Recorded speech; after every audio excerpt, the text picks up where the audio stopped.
Hey everybody, I'm stepping outside of my apartment for the first time today, walking down to the convenience store for my big 30 seconds of face-to-face human interaction. Don't know which of the clerks it'll be. I recognize them all, they all recognize me. I don't know any of their names, which is maybe a little shameful. I think one of them wears a name tag. So it goes. Somebody asked about my button. It is a blank button. It says nothing. I don't remember how it came into my possession or if it's supposed to signify anything. It's just, I like it. Only so much, there's only so much conversation you can expect to walk when you're walking around out in the pandemic. But if you take a particular course, hey. Your audience is just going to think I just sit out here and vape all day. They know that you don't because they've seen you in the studio. It's true. Yeah. So other than taking over my job or incorporating it into your job, how else has the pandemic affected you? I'm an antisocial person to begin with, but I'm also an oppositional person, so when you tell me I can't go outside and do things... Suddenly you want to. Yeah, it's boring as heck. Also, plenty of stupid people on Facebook think they understand viruses. I mean, I don't either, but I know more than most of those stupid people, at least. They say some stupid stuff, and then you say something like, you can still go outside. Sunlight and fresh air is good for the immune system. And you're wrong for saying stuff like that. I'm sick of the entire situation, but the people involved in it too. How do you think the president is handling the situation? I mostly don't know. I don't really know what actions he's actually taking besides speaking. He said a few things that Congress had to act on, but does he get credit for what Congress acts on because he said it first? I mean, but then again, it's a virus. It's like that's just a completely natural occurrence. Like what job is the? I mean, sure, he locks down borders, I guess, and CDC could put out guidelines, but like it's a virus. So you haven't heard about any of the wacky things he said when he's just riffing at his daily press conferences? As a Trump supporter, you learn to just ignore this when he's thinking out loud and saying whatever. No, that's what got him in trouble with the disinfectant comments. Like, he was thinking out loud. He wasn't telling anyone to do anything. All right, I was just going to leave it there with Colin, but instead I think I'll cut out some stuff from that walkabout video because I realized that in yesterday's video I said I wouldn't get back here without something to report on. So today I watched a movie. It's available free on YouTube. It is called Planet of the Humans, and it is obviously, a play on Planet of the Apes. In fact, the title logo makes it very clear that this is riffing on Planet of the Apes. And it's a documentary film by a guy from Michigan, and he's basically taking the environmental, like the corporate, foundation-driven, happy-face, Bill McKibben style environmentalism to task because all of these supposedly green energy technologies, particularly wind and solar, this is the Paul Kingsnorth message. These things are industrial technology writ large. These things are all dependent on fossil fuel inputs for, creating the materials for manufacturing, transport, assembly, maintenance. All of this runs on fossil fuels. All of this is dependent on mining and all manner of, unscrupulous, inhumane business practices, child labor, slave labor, all of that. And what's more, green energy, it never drives out fossil fuel energy. It only ever supplements fossil fuel energy, and particularly with wind and solar. They're intermittent just because cloud cover is intermittent, wind is intermittent, but you can't have an intermittent power source and provide people with regular, reliable power all the time. So you have to have other means of generating power, and these are typically coal-fired plants and, natural gas-fired plants. My position is that natural gas is a much, much cleaner burning fuel than coal. And if the choice is between, burning natural gas or burning coal, we should definitely go for natural gas. But where does natural gas come from? I mean, I hate to say the word anymore, but, slick water hydrofracturing from long laterals, otherwise known as fracking. So a lot of this film takes place in Vermont because Vermonters like to think that they are green, that they're doing everything in their power to save the planet. And Bill McKibben lives here in Vermont, and anything that is supposedly green and which generates a lot of profit or it sucks up a lot of subsidies, it seems that 350.org is in favor of it. So in particular, this film goes into biofuel or biomass plants, and there's one up in Burlington, and they sneak onto the property and somebody catches them and calls the police and is really a real bully about it because the filmmaker and his guide walked onto the property, and these places claim that they are using wood chip or scrap wood or any kind of biomass, which is a waste product. But really what you see out in their lot is all these freshly cut trees stacked up, ready to be run through the chipper and then put into the furnace to burn to generate electricity. And really, the biomass industry, which is supposedly it gets propagated or it gets sold as green energy, as sustainable energy. Really, it's just cutting down trees and burning trees, which is not, on the face of it, when you say it like that, just cutting down forests and burning them, that doesn't sound very renewable. It doesn't sound very sustainable. It doesn't sound very green.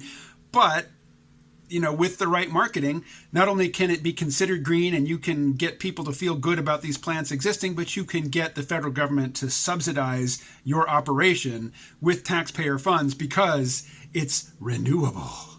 And how is it renewable? It's renewable because trees grow. So as far as all that goes, I agree. Yes, wind and solar in particular in most locations are bullshit. As one of the people in the film says, you would get better mileage. It would be better just to burn the methane, burn the coal, burn whatever fossil fuel you're using to create your sustainable energy apparatus. It'd be better just to go ahead and burn those fossil fuels to create electricity. You'll get more electricity from those fossil fuels just by converting them to electricity, rather than this whole crazy operation of building this supposedly green power plant. I agree with all that. The filmmaker then goes on to say, well, why is it that people like Bill McKibben are so gung-ho for all of this gray tech, industrial, monstrous activity that goes under the cover of sustainable energy? Why do environmentalists like it so much? Well, there's obviously a cynical answer. There's a lot of money in greenwashing. And if you can be the environmentalist face of the corporate greed machine, and provide them with cover, you will be well compensated. The filmmaker makes that point. To some degree, it's true to say that that is the explanation, though, of course, from my perspective anyway, is too cynical. What the filmmaker then leads into is the problem really is population. The problem is that there's too many people on the planet. And really what we need to do is to curb population. And the person who, directed me to this film, that's a message he really likes. That's, the message he wants to come out of this. But then beyond that is the additional message of, and it's not just human nature that drives us to do all of these things that we do. It is the profit motive. It is the maladaptive incentives of capitalism which drive us to do that. And I suspect that the person who wanted me to watch this and take away the message that population is the problem was not really thrilled about that extra step, saying that no, really what the problem is our economic system. But at the beginning of the film, the filmmaker just asks randos on the street, how long do you think humans have? How long are humans going to live? And some people said infinite. Some people said 1 million years, which, sounds like just a number grabbed out of the bag. It's a very round number, but 1 million years is roughly what most species get in terms of, the lifespan of the entire species before, from the time that it differentiates from whatever it evolved from to be its own thing to the time that its line goes extinct is about 1 million years on average. We're not even close. If that is the default expectation, 1 million years, well, we have a long way to go. But we're smart, right? So the question is being smart a liability? Are we going to destroy ourselves with our smarts, or are we going to use our smarts to extend past that 1 million year baseline for our species? I suspect the latter. I hope the latter, but I'm obviously aware of the possibility of, catastrophic risks to industrial civilization. Nuclear war, biological warfare. There's not too many things that human beings can do collectively that is going to destroy our species. But we can certainly take down our civilization. Nuclear war will definitely take down industrial civilization. A full-scale exchange between the U.S. and the former Soviet Union, that same arsenal. It is the Soviet arsenal. That is a civilization-ending event, but it probably won't kill off all the humans. And one of the randos on the street that got asked the question, how long do humans have? She said, yeah, humans are like cockroaches. Some of us will always scurry away and hide and come back and repopulate. And when you get into the question of population, it's really difficult to steer entirely clear of misanthropy or the hatred of mankind. And there was a lot of that on display. And one guy said that the human species has 10 years left. This wasn't Guy McPherson. This is just some rando, on the street, probably in Traverse City, Michigan. And even more than I have divorced myself from doomerism and catastrophism, I divorce and publicly renounce misanthropy. The conviction that humans are terrible, that humans are bad for the planet, that humans are inherently vicious and unjust and just monstrous in everything we do. Lots of people are very attached to that notion, and I think there is absolutely nothing good that can come of it. But at the same time, I certainly recognize and appreciate that business as usual, doing things in perpetuity the way that we're doing them right now, will not fly in the long run. And we will have to make a change. And I read a book about making change in one's own life a while back. Actually, I listened to the audiobook. What was it called? Evolve Your Brain, I think was the title.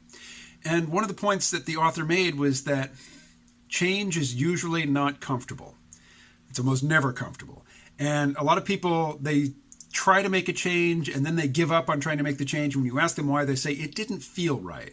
Well, changing never will feel right, because what feels right is what you're habituated to. And what you're habituated to, most likely, is the thing that you're trying to overcome. It is the thing that you are trying to change.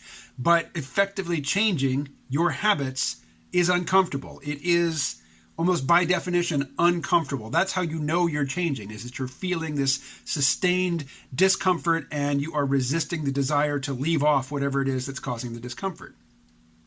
Well, giving up business as usual right now will be painful.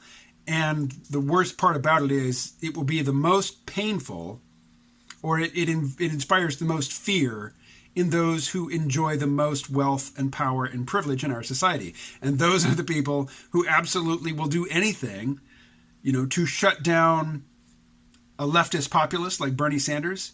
I mean, isn't it clear? Isn't it obvious just from watching the machinations, the behind-the-scenes action of the Democratic Party in the primary, that the Democrats are way more comfortable with 4 more years of Trump than they are with a candidate like Sanders, who is going to challenge some of the very basic, unchallengeable tenets of early 21st century high-tech capitalism.